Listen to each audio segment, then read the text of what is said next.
This video is about the extract from the longer poem, The Prelude, by William Wordsworth.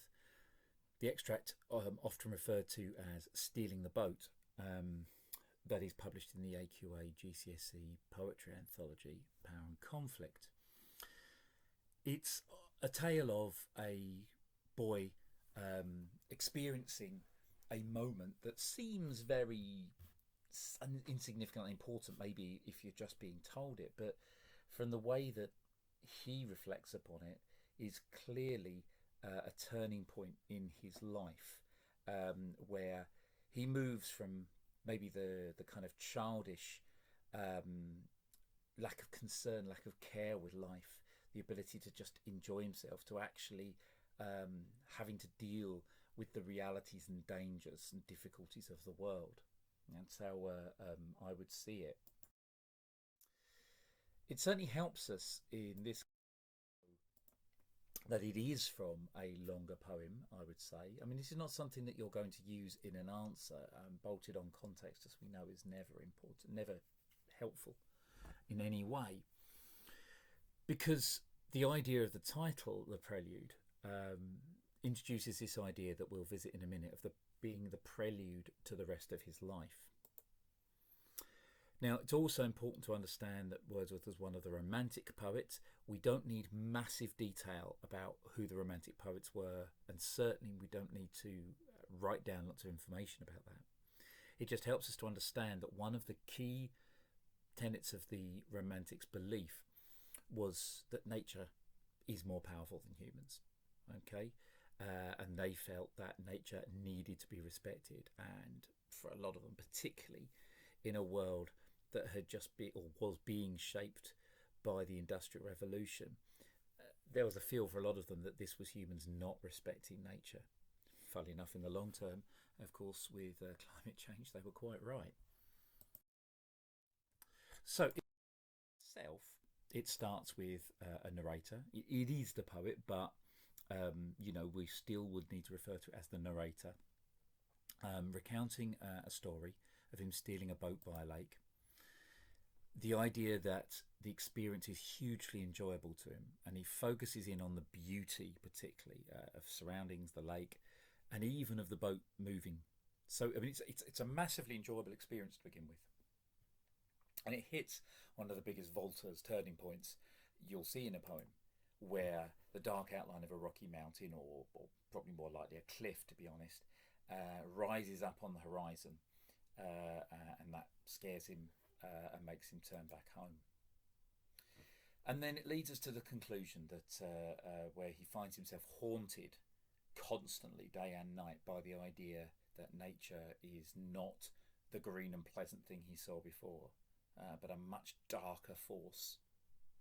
Now, there are broader things in the poem and also in Wordsworth's life as a whole that make this episode even more significant.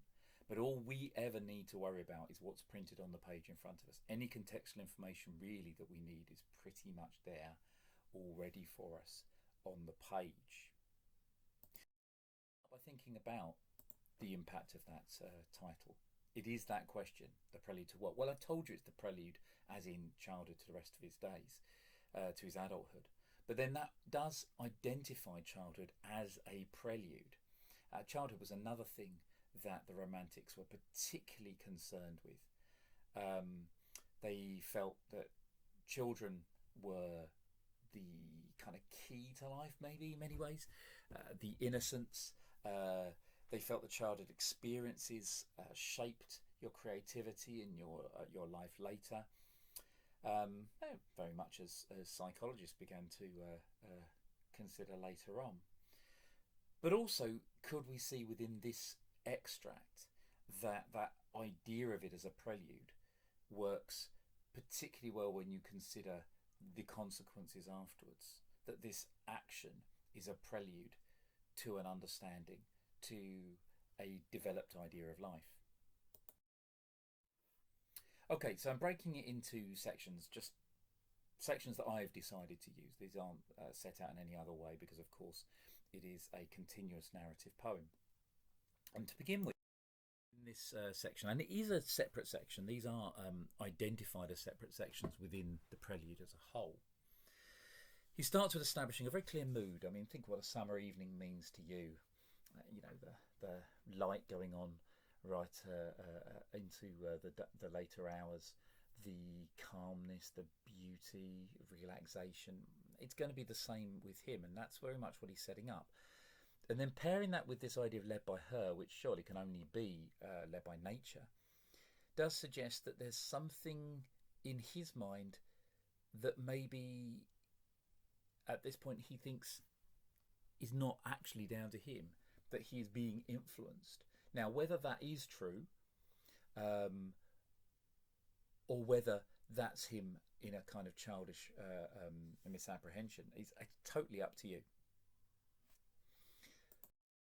Go on to is carry on with language that kind of suggests some of those themes going a little bit further. The little boat, again, gives us a sense of how special and small, and probably not particularly important this appears to be, but exciting at the same time. And the willow tree, although often associated with things such as sadness and whatever, doesn't seem to be any reason why that would be being used here.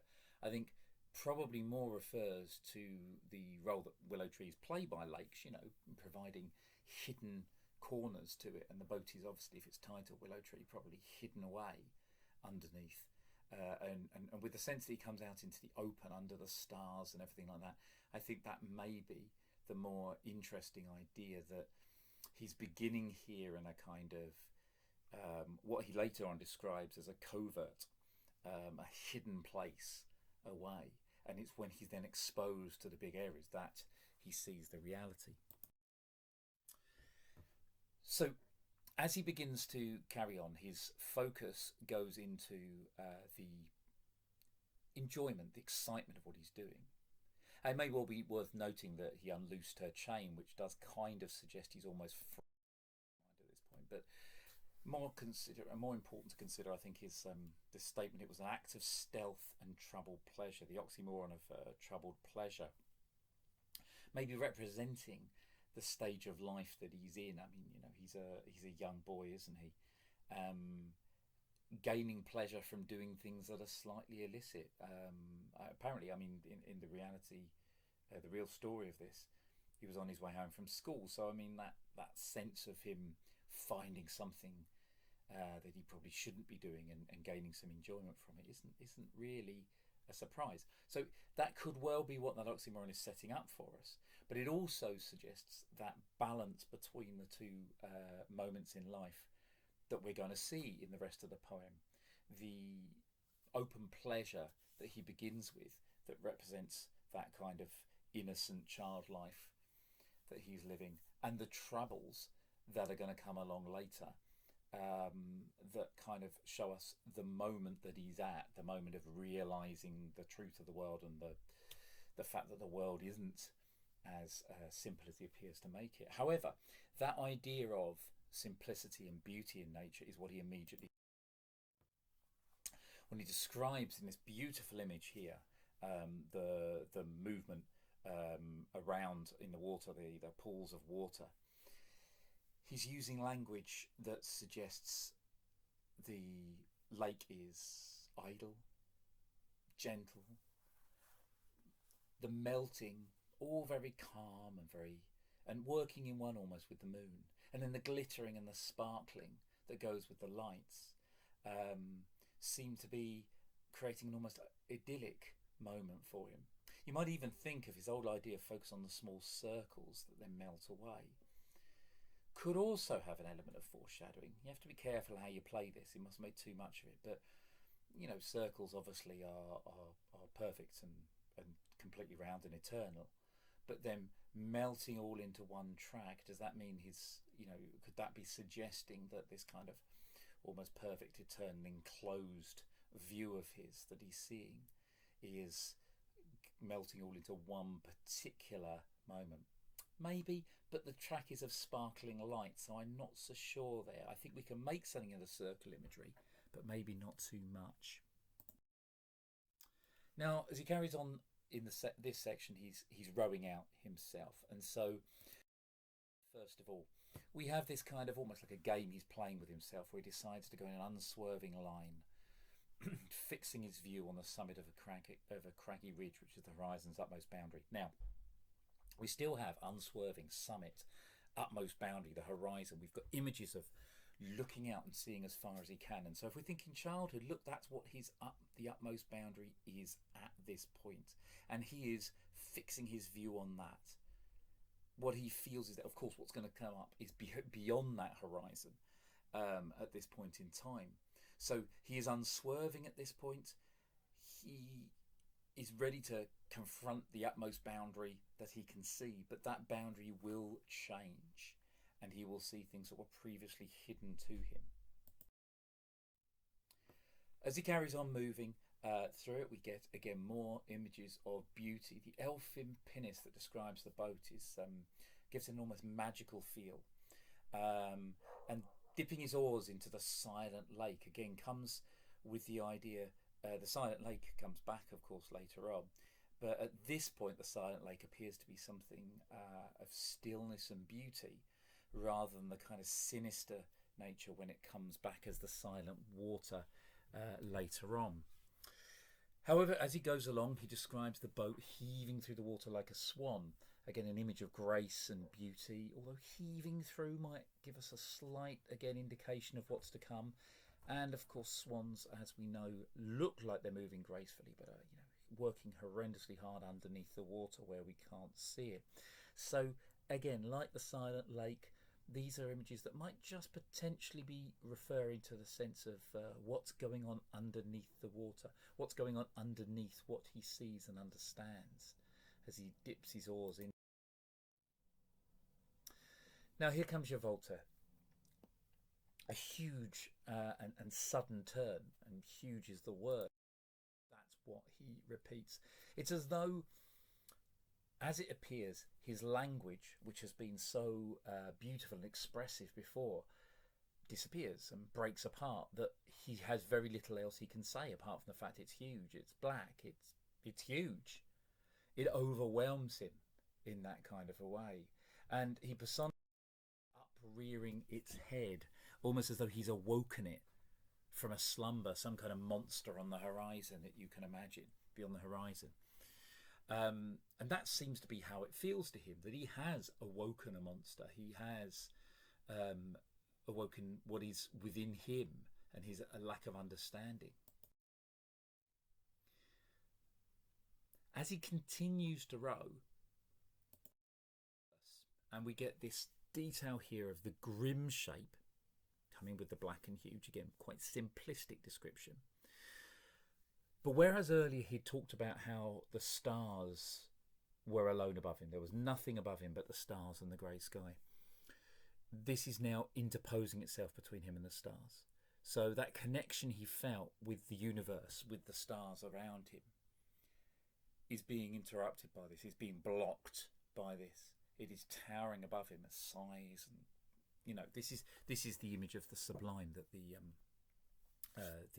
Romantics often talked about, the sense and understanding and awareness that you come to that nature is huge and dangerous and powerful and way beyond your understanding. But he continues this idea of the personification of it. It's a simile, so he's not completely going with this as what's actually happening, but he's reminding us that the idea is that it feels like it's coming after him, even though he's actually getting further away from it. He feels like it has come back to life, and this idea of a living thing comes back later with his phrase that do not live like living men as well. The sense of nature as something alive, I think, is very, very significant and important to him. As we carry on then, he decides to turn and uses a transferred epithet here, transferring his feelings of trembling onto his oars, almost as though he's distancing himself from his feelings potentially, or that the boat is almost one with him at this point, and feeling the horror as much as he is. But certainly trembling brings around the level or the exact nature of the feelings he's got. I mean, fear right the way through him. And as we go back through, again, the silent water coming here, as I said before, a much more sinister use of that than when it was the silent lake before. Use of the word stole, stealing his way back, when of course he actually stole the boat to begin with. It's where it feels more like he's stealing here.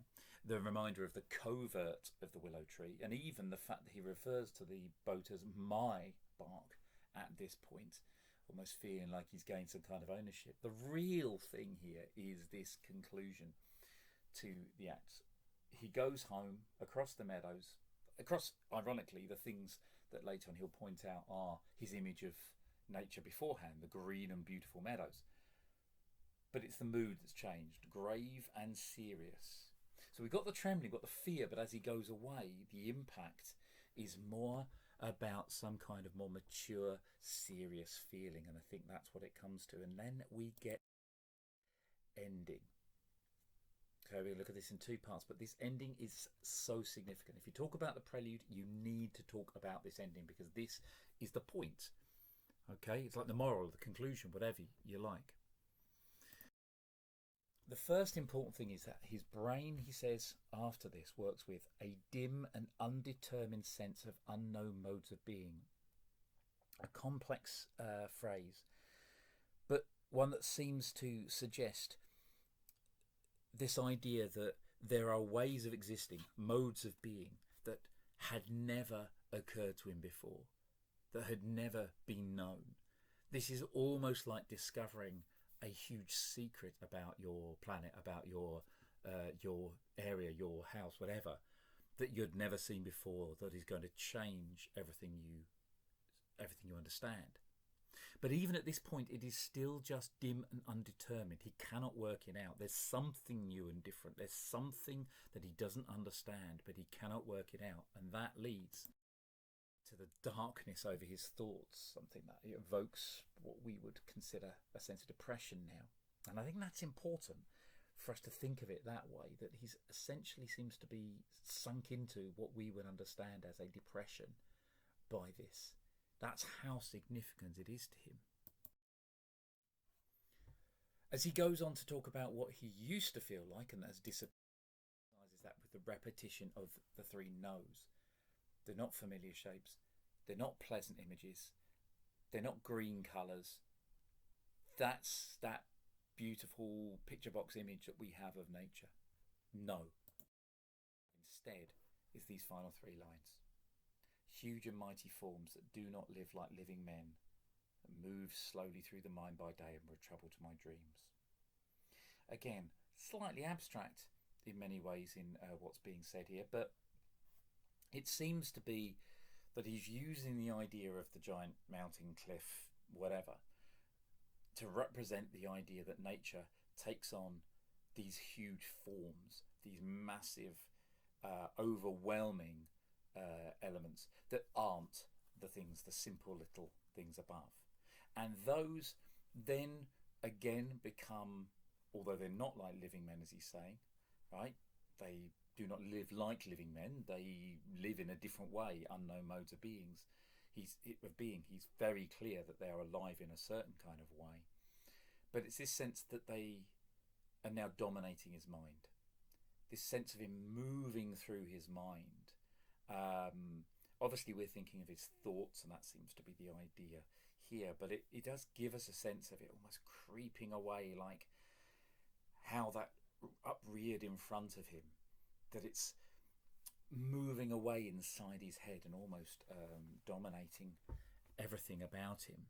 To finish with a trouble to my dreams brings in, certainly for us as a modern audience, what we would now think of. I mean, it wouldn't be so much at this point pre-psychology or our understanding of psychology, a sense of an issue in his subconscious taking over his subconscious here. As far as form and layout goes, as we've identified several times, it's a narrative poem. So think about it in that way, that it's very focused on this idea of an anecdote and then a lesson at the end. That's how it's set out. The retelling of an anecdote with a lesson at the end. And the anecdote doesn't overtly tell us where it's going later. It could be seen, even if you can see little moments that you could suggest a foreshadowing what's coming. What we really see is an establishment of that childhood innocence, of that beauty, the summer evening, all of that kind of idea, to give us the impact of that Volta. Now, it is in blank verse. Be careful talking about this idea, because just identifying and then coming up with some spurious idea as to what it might mean doesn't help. But what generally blank verse did, and especially with Shakespeare using it in his plays, is it was supposedly an imitation of the spoken style, and therefore this is an attempt at realism, certainly as much as you would get in the poetry of the period. So this is not being set out like so many of our other poems in a more obvious verse sense with rhythm and rhyme and the like. This is meant to be as realistic and as clear a storytelling as possible, so it focuses us on the content of what's being told to us.